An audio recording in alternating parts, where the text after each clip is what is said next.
The numbers of COVID cases nationally can be staggering. More than 10.4 million cases and 242,000 deaths so far in the U.S.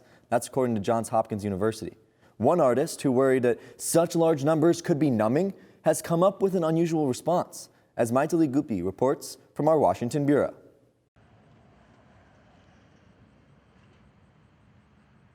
Almost 250,000 people could not vote for a better America on this past Tuesday. That made me sad.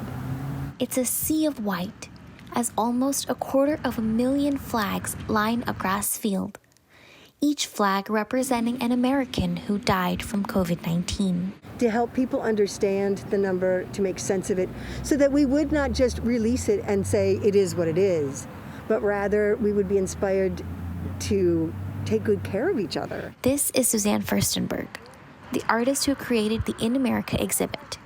She plants the flags and updates the board with the death toll in the country daily. The hardest part of my day is when we change the numbers.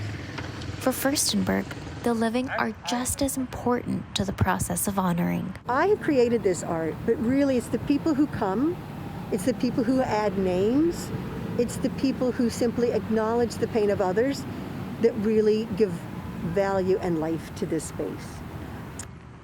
People like the Sneeds, a retired couple from Virginia who visited the art installation at the D.C. Armory grounds recently. To see all these flags representing some family's pain it's moving. It's very moving. Actually, and I'm I've so thankful to Suzanne. I've had high school and college friends who have died from COVID. So yeah, it's really sad to see what's happened.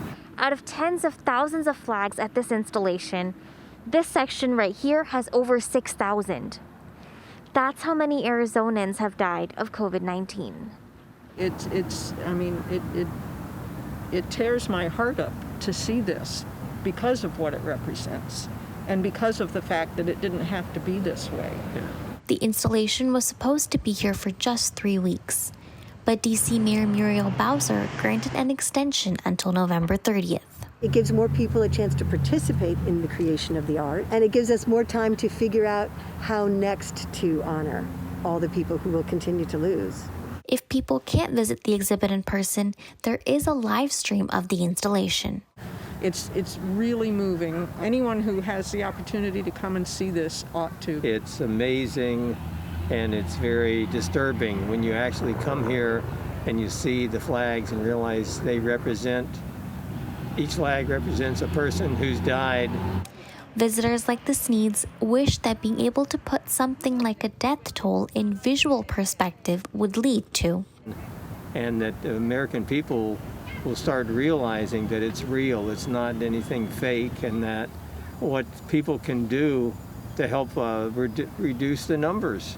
Yes, wear a mask. It's not hard, people. Furstenberg hopes the exhibit will. I think that art such as this can make us stop a minute and think of each other.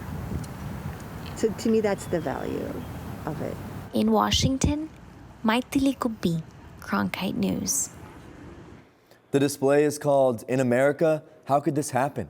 If you want to take a look at the live stream for the display, you can find it at SuzanneFurstenberg.com or on our website at cronkitenews.azpbs.org.